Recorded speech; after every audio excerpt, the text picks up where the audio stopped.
السلام علیکم ورحمۃ اللہ وبرکاتہ۔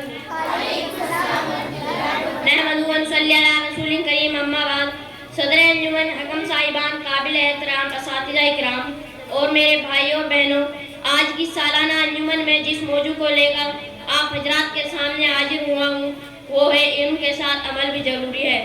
اعوذ باللہ من الشیطان الرجیم، بسم اللہ الرحمن الرحیم۔ وَعَلَّمَ آدَمَ الْأَسْمَاءَ كُلَّهَا۔ عزیز ساتھیو، اللہ رب العالمین نے آدم علیہ السلام کی تخلیق کے بعد جس اسباب اور خصوصیات کی بنا پر ان کو فرشتوں پر فضیلت عطا فرمائی ہے، اس میں سے ایک اہم سبب زیور علم سے ان کو مزین کرنا تھا۔ اللہ تعالیٰ نے آدم علیہ السلام کو ان چیزوں سے نوازا جس سے فرشتے بھی ناواقف تھے، جیسا کہ قرآن مجید میں اللہ تعالیٰ کا ارشاد ہے وَعَلَّمَ آدَمَ الْأَسْمَاءَ كُلَّهَا۔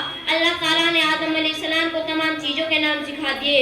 دوسری جگہ اللہ تعالیٰ فرماتا ہے علم الانسان ما لم یعلم، اللہ نے انسان کو وہ سکھایا جسے وہ نہیں جانتا تھا۔ ان آیتوں سے علم کی اہمیت و فضیلت کے ساتھ ساتھ بنی نوع انسان کی دوسری مخلوقات پر فضیلت و برتری واضح ہوتی ہے۔ سامعین کرام، ایک ظاہر اور عالم کے درمیان جو بنیادی فرق ہے اس کو برقرار رکھنا بہت ضروری ہے، اور یہ فرق اسی وقت برقرار رہ سکتا ہے جب ہم اپنے علم کے مطابق زندگی گزارے، بصورت دیگر ہمارا علم جائل ہو کر رہ جائے گا۔ مثلاً اگر کوئی انجینئر اپنے علم کا استعمال نہ کرے، کیا اس کا علم کسی کام کا رہ جائے گا؟ اس کے پاس انجینئرنگ کورسز کی جو سندیں ہیں، کیا وہ اس کے لیے کافی ہوں گی؟ ہرگز نہیں۔ بالکل اسی طرح اگر ہم عالمیت و فضیلت کی سندیں تو حاصل کر لیں مگر اپنے علم کے مطابق عمل نہ کریں تو کیا یہ سندیں ہمارے لیے کافی ہوں گی؟ میرے بھائیوں اور بہنوں، آج کل ایسے علماء فضالہ کی کثرت ہے جو دینی میلی مسائل پر لچھے دار تقریریں کرتے ہیں اور اپنے نام کے ساتھ فضیلت الشیخ کا اضافہ کرنا نہیں بھولتے۔ وہ لوگوں کو عمل پر ابھارتے ہیں مگر وہ خود اپنی ذاتی زندگی میں بے عملی کا شکار رہتے ہیں۔ اسی طرح بہت سے ایسے صاحب قلم بھی ہیں جو اپنے وسعت قلم کے ذریعے لوگوں کے اندر حرکت و عمل کا جذبہ اور مردہ دلوں میں زندگی کی روح پھونکنے کی کوشش کرتے ہیں، مگر جب غریب سے ان کا جائزہ لیا جاتا ہے تو معلوم ہوتا ہے ان کی زندگی عمل سے بالکل خالی ہے۔ ان کی تمام سرگرمیاں صرف کاغذ اور قلم تک محدود ہیں۔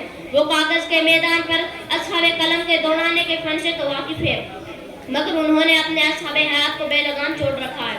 علم کے ساتھ ساتھ عمل کی جو اہمیت ہے اس کا اندازہ اس سے لگایا جا سکتا ہے کہ اللہ تعالیٰ نے قرآن مجید میں تقریباً 100 سے زائد آیات میں ایمان کے بعد عمل صالح کی شرط لگائی ہے، جیسا کہ اللہ تعالیٰ کا ارشاد ہے وَأَمَّا مَنْ آمَنَ وَعَمِلَ صَالِحًا فَلَهُ جَزَاءً الْحُسْنَى۔ ہاں جو ایمان لائے اور نیک اعمال کرے اس کے لیے تو بدلے میں بھلائی ہے۔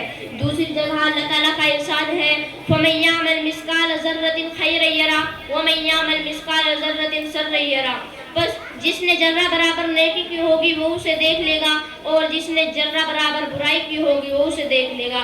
میرے اسلامی بھائیوں، جو لوگ بڑی بڑی ڈگریاں حاصل کر کے اطمینان کے ساتھ بیٹھے ہوئے ہیں انہیں اپنے اندر تبدیلی لانی چاہیے، کیونکہ کل قیامت کے روز یہ ڈگریاں ان کو کوئی فائدہ نہیں دیں گی۔ علامہ اقبال رحمۃ اللہ علیہ نے کیا خوب کہا ہے عمل سے زندگی بنتی ہے جنت بھی جہنم بھی، عمل سے زندگی بنتی ہے جنت بھی جہنم بھی، یہ خاکی اپنی فطرت میں نہ نوری ہے نہ ناری ہے۔